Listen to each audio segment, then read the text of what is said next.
કારણ કે પ્રગટ પરમાત્માની મૂર્તિ, નામ ધર્યું લાલજી મહારાજ, ઘડનારે ઘડી ઘાટ ઘાટની ઘડનારાને નથી નાચ જાત.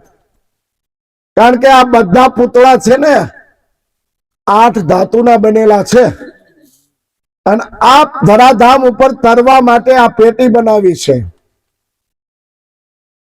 આ પૂતળાની અંદર 4 ધાતુ છે ને માતાની છે, 4 ધાતુ પિતાની છે.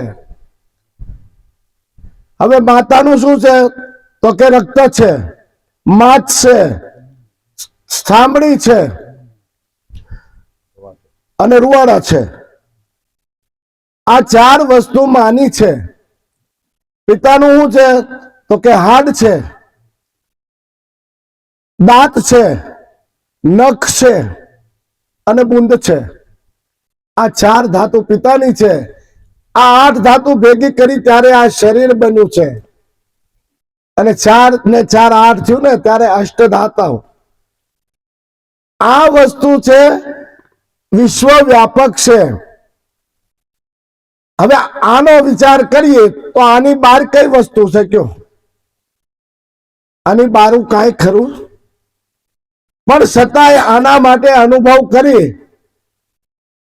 અને નિર્ગુણની વસ્તુને જાણવા માટે આ સગુણ દેહથી જણાશે. દેહ રહિત દર્શનમાં આવે બરાબર છે, પણ દેહ જ નહીં હોય તો દર્શાય ક્યાંથી? અનુભવ તો કરવા માટે દેહની જરૂર છે ને. એટલે સગુણ અને નિર્ગુણની એકતા કરાવી, અને પ્યાલો સગુણને પાયો છે કે ભાઈ નિરાકારનું જ્ઞાન છે. પણ આ સાકારની શાન આપી કે નિરાકારનું જ્ઞાન સાકારમાં ઉતારવું એ સત્તા કોની? એટલે તરત કે ભાઈ ગમે એમાં આ કામ કયો નામ કયો, ત્યારે આપણે કીધું ભાઈ આ સત્તા આપણી છે, અને આપણી સત્તા હોય તો એમાં આપણે કેટલા હાલ્યા? અભ્યાસ તો આપણે પોતાને કરવાનો ને. ગુરુ મહારાજ મસ્તિષ્ક બ્રહ્માંડમાં આવીને ભણાવે. ગુરુ કોઈના ઘરે ઘરે ન જાય. ભગવાન કૃષ્ણને મથુરામાંથી ગોકુળમાં મૂકવા ગયા તો ટોપલો ક્યાં ઉપાડ્યો તો? માથા ઉપર. તો ભગવાન કૃષ્ણ ક્યાં છે? મસ્તિષ્ક બ્રહ્માંડમાં. ગુરુ મહારાજ કયો કે રામ કયો કૃષ્ણ કયો જે કયો તે આ મસ્તિષ્ક બ્રહ્માંડ માંથી ભણાવે. આ મસ્તિષ્ક બ્રહ્માંડ છે ને એ આકાશ છે, અને એ આકાશ માંથી શબ્દ આવે. આમાં બધું પોલું છે. શું છે? અને પોલું ન હોય ને. આ મસ્તિષ્ક બ્રહ્માંડ ની અંદર જ્ઞાન જળ છે, અને એ જ્ઞાન જળ દ્વારા શબ્દ એમાંથી પ્રગટ થાય અને કંઠમાં આવે, વેખરીમાં આવે અને વ્યાપકમાં પણ જાય. એને પગ નથી, છતાંય શબ્દ હાલે છે. કાંઈ પણ આપણે કામ કરવું હોય તો આપણે ખાલી અહીંથી શબ્દ નીકળે ને ભાઈ આવું કામ કરવાનું છે, હમણાં સંતો આવવાના છે, કે લાડવા બનાવવા છે, ભજીયા બનાવવા છે, તો ખાલી શબ્દ ગયો ત્યાં બધા ભેગા થઈને કાર્ય કરી જાય. એટલે શબ્દ ઈ સ્વર છે, અને સ્વર એક નામ છે. એના સિવાય કાર્ય થાય નહીં. અને જો શબ્દ નો સ્વર સમજાઈ જાય તો સ્વર અને વ્યંજન આ 32 અને 16 એમ કરીને 52 છે. અને 52 તત્વનો દેહ છે. 52 તત્વનો આપણો દેહ છે, પણ વસ્તુ બધી 52 ની બહાર છે.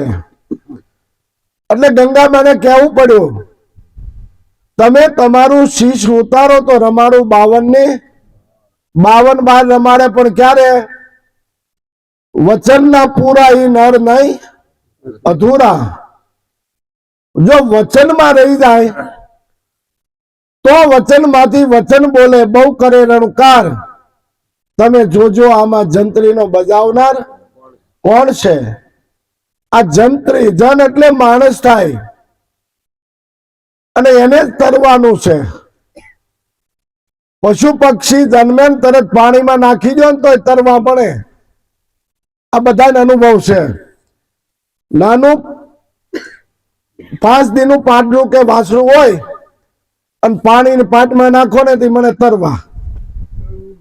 માણસને તરતા શીખવાડવું પડે.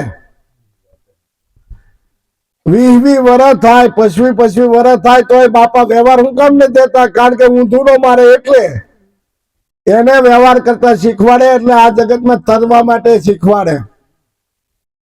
અને એને તરણ કુંડમાં શીખવા જવું પડે. અને ઓલા જન્મે નથી, એને તરવાનું જ્ઞાન છે, પણ છતાંય એની પાસે બોલવાની કળા નથી. એ બધાને 1 અક્ષર 2 અક્ષર 4 આવું જ્ઞાન મળ્યું છે. કોઈને કાન, કોઈને બેન, કોઈને છીન, કોઈને ગુણ, 1 અક્ષરનું જ્ઞાન છે. માણસની પાસે 52 અક્ષરનું જ્ઞાન છે. અને 52 અક્ષરનું જ્ઞાન છે ને, ભૂખ લાગી હોય તો તરત કે ભાઈ ખાવું છે, તરસ લાગી હોય કે પાણી પીવું છે. ઓલાને ખીલે બાંધ્યા પછી નીરો તોય ભલે, નો નીરો તોય ભલે, એને ભૂખ લાગી કે નહીં, પાણી તરસ લાગી એમ બોલે નહીં. એમ આવો ઉત્તમ વસ્તુ આપણને મનુષ્ય દેહ મળ્યો છે.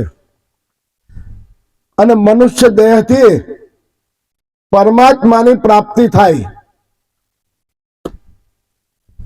પશુ પક્ષીના દેહથી પરમાત્માની પ્રાપ્તિ થતી નથી. પણ ઉત્તમ વસ્તુ અધિકાર વિના મળે તો ભી અર્થ ન સરે. મત્સ્ય ભોગી બગલો મુક્ત ફળ દે.